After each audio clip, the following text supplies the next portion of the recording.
Ina jama'ar Najeriya. Kuma zaɓa Atiku Abubakar. Shi ɗai ne ya yi ƙudurin ya gyara ƙasar mu ta zauna lafiya. Da yardar sarki Allah Atiku sai ya zam shugaban ƙasata.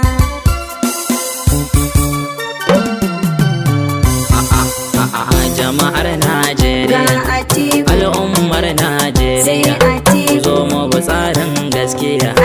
Kun ji mutan Najeriya, yau ga gwarzon gaskiya.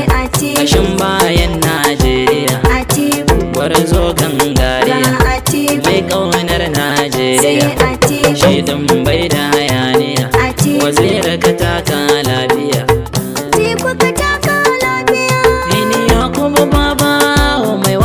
Baitoci ne Zambiya, Atiku gidan kowa da kowa su ce in yi ma baituka. Ya Atiku Abubakar, yau makiyanka zantawar, sunan ka mazanjiya, yiwa kashe 'ya'yan sake. Kai ne dai lantarki, in ba kai ba aiki. Atiku jinin Najeriya, jinin Najeriya, ni ne ya kufa bawo. Atiku ina ƙaunar ka. Atiku gidan kowa su ne dai suka sani baituka. Tunda kai ka zamo mai nagar